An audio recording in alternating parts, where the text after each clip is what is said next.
Toi aussi, tu veux essayer Rek'Sai, la légende rouge et jaune de Spirit Forge? Ben aujourd'hui, je vous présente un petit deck qui m'a permis de faire un 4-0 à mon Nexus Knight tout récemment. J'adore Rek'Sai, j'adore le style de jeu. Donc, si vous appréciez ce genre de vidéo, dites-le moi en commentaire, laissez un like, faites-moi savoir. Et ben moi, je vous dis à la prochaine. Donc voilà, on se retrouve pour la liste maintenant en personne.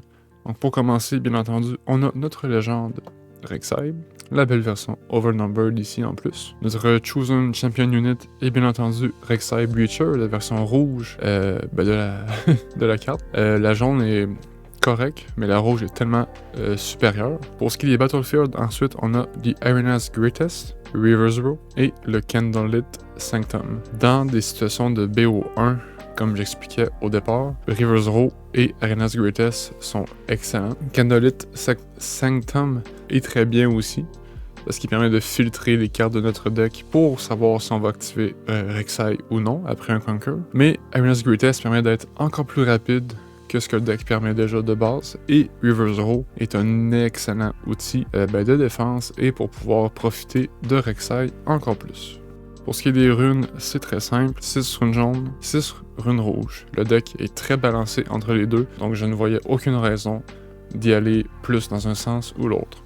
Passons maintenant aux cartes du main deck, en commençant par les unités. Donc on joue 6 tours 1 ici, en commençant avec Honest Broker, donc un excellent tour 1 que le set 2 nous a apporté, donc Defnel Play Gold Gear Token Exhausted, et bien entendu un Daring Poro en x3. La carte est excellente si on commence. Si on est deuxième, ben c'est pas si pire non plus, mais on va jouer un truc à 3 généralement en étant deuxième, ou sortir Rek'Sai directement de la Champion Zone. À 3 d'énergie, on a Vanguard Captain, et évidemment Rek'Sai comme je disais. Fait que la Captain, c'est la seule carte à 3 du deck. Excellent en early game, mais excellente aussi en late game pour aller chercher les derniers points quand nécessaire. Ensuite, à 4, on a 3 Noxus Hopeful, donc 4 classiques du 7-1. En Légion, on va coûter 2 de moins, donc pour 2 d'énergie, on a une 4 de maître. Ça arrive souvent que j'en joue 2 en un tour, ça arrive souvent que ça va clutch des games à elle tout seul, presque. La carte est excellente, aucune raison de ne pas la jouer dans un deck de Rek'Sai. Ensuite, encore à 4, Draven Vanquisher. Donc le 4-4 rouge, lorsqu'il gagne un combat, on joue un Gold Gear Token Exhausted. Et lorsqu'il attaque ou qu'il défend, on peut payer une rune rouge. Si on le fait, on lui donne plus 2 de maître ce tour-ci. Fait qu'il peut attaquer à 6 ou défendre à 6. Si il reste à 4, c'est déjà très bien. Souvent, il va gagner des combats tour 3. Parce qu'on va jouer tour 2, tour 3, il va attaquer, il va gagner un combat avec des sorts ou à lui tout seul peut-être. Mais peu importe, c'est une superbe carte que j'invite fortement à mettre dans les listes de Rek'Sai. À 6, ensuite, on a le Ferrous Forerunner, une des meilleures cartes du set 2 à mon avis. Donc le 6-1-6 qui, Defnel, va créer 2 mech tokens à notre base. La carte est simplement pas trop forte, mais la seule bonne réponse contre cette carte-là, c'est des trucs comme Rebuke qui retournent dans la main, parce que en toute autre situation, c'est 6 de maître qu'on présente. C'est 6 de maître, mais séparé sur 2 unités, ce qui est très difficile potentiellement à gérer pour l'adversaire.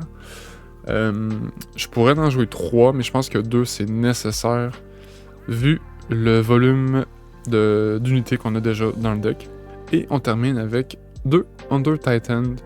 L'Under Titan, évidemment, on veut le révéler avec Rek'Sai pour gagner 2 d'énergie. Mais ça arrive quand même souvent que je vais le jouer en late game pour booster mes autres unités. Par exemple, avec des mecs en jeu, avec des recrues grâce à la Captain. Il y a plusieurs situations que le Under Titan est vraiment excellent. Donc, carte à ne pas sous-estimer, je trouve. On passe par la suite au sort, en commençant à 1 avec 3 Blood Rush. Donc Blood Rush, une carte, donc à 1 en action, qui a Repeat 1 également, et qui donne Assaut 2 à une unité. C'est peut-être notre meilleur sort du deck. Donner Assaut 4 pour 2 d'énergie seulement, c'est incroyable. Donc c'est pas cher, ça nous garde de l'énergie si on veut faire Rek'Sai après le Conquer. Oui, superbe carte. Une carte que j'ai ajoutée un petit peu plus tard, les Hextech Ray. Je voulais un petit peu plus de sorts pour gérer les unités sur des battlefields. Donc les Hextechry sont exactement là pour ça. 3 dégâts pour 1.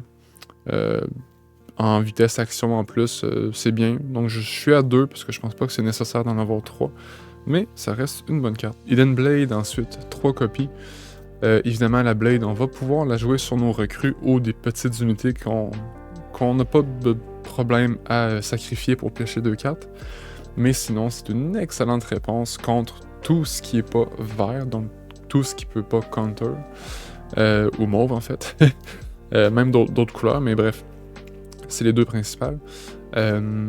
Ça sauve des situations de late game bien souvent. Donc voilà, je pense que c'est un staple du jaune jusqu'à ce qu'il y ait mieux d'imprimer. 2 Against the Odds, une autre nouvelle carte que je trouve franchement géniale contre des decks comme Azir ou même Leona, qui va jouer beaucoup d'unités sur un battlefield. C'est vraiment pratique. Ça se surprend à chaque fois. En vitesse réaction en plus. Donc j'aime beaucoup cette carte. C'est rare par contre que j'arrive à m'en servir à plein potentiel. Mais j'aime avoir l'option quand même. 2 Cold Week, j'étais à 3 avant, j'ai descendu à 2. Pourquoi? Parce que actuellement, je trouve dans la méta puis dans ce qui est joué localement pour moi, il n'y a pas beaucoup de decks qui vont avoir 1, 2, voire 3 grosses unités. C'est beaucoup de trucs quand même. Puis de mon côté, j'ai pas toujours des recrues ou des mecs à sacrifier. Donc voilà, je suis à 2. C'est pratique, mais pas la meilleure. Piercing Light, une carte que je ne joue étonnamment pas beaucoup. Je la joue pour pouvoir target des trucs dans la base adverse, donc tout ce qui a 4 de might ou moins, comme bien des champion units. Je pense à Azir entre autres, ou à Draven, Fiora même, ou Leona, bref. La carte est très bonne, le repeat rend l'effet très intéressant, mais voilà, c'est pas celle que je vais jouer le plus souvent. 2 Void Rush, je n'en ai que 2, mais très honnêtement, j'en jouerais peut-être 2 seulement, même si j'en avais un 3e à ma possession. Donc Void Rush, pour ceux qui savent pas, ça coûte 2 et 1. On révèle le top 2 de notre deck, puis on peut jouer une de ces cartes. En réduisant son coût de 2, on pioche toutes celles qu'on n'a pas jouées de cette façon. On pourrait piocher 2 cartes avec, ou d'en piocher une, et jouer une carte pour 2 de moins. Donc lorsqu'on joue Void Rush, qu'on révèle Under Titan, on a comme une réduction de 4 un peu, parce qu'on a un 2 d'énergie bonus, puis on a une réduction de 2 sur la carte qu'on va jouer. Donc voilà, une petite combo rare mais vraiment excellente si ça arrive. La carte est très bonne, j'apprécie toujours la jouer beaucoup plus qu'activer Rek'Sai, qui va parfois révéler 2 sorts inutiles dans votre situation. Donc voilà, Void Rush à utiliser à bon escient. Et on termine sur les sorts avec 3 Void Seeker. 4 dégâts à une unité sur un battlefield, piocher une carte en action, quoi dire de plus. C'est un classique depuis le premier set, et j'aime beaucoup la carte. 4 de dégâts, c'est beaucoup, ça permet d'atteindre des breakpoints qu'on dit. Donc 3 par exemple, c'est pas vraiment assez, mais à 4, on va aller chercher des grosses unités, on va aider les nôtres à faire des trades positifs, si on veut. Et en plus, on pioche, donc il y a pas mal de pioches quand même dans le deck, donc c'est vraiment très intéressant. Et on termine avec les gears, c'est extrêmement simple. C'est 2 longswords. Pourquoi les longswords? Parce qu'elles ont quick draw, et ça peut servir d'un pseudo tour 1, un peu mauvais comme tour 1, mais si nécessaire, au moins on les a. Mais c'est vraiment ça, c'est pour le quick draw, pour la vitesse réaction au besoin. Parce que je n'ai pas de seal rouge ou jaune. Donc voilà, mes seuls gears c'est ça. Parce que sinon, je jouerais bien entendu un seal, probablement de chaque, je pense. Donc voilà, ça fait le tour de ma decklist. J'espère que vous avez apprécié. Laissez-moi un commentaire, un petit like, abonnez-vous, ça m'aide énormément. Et partagez surtout.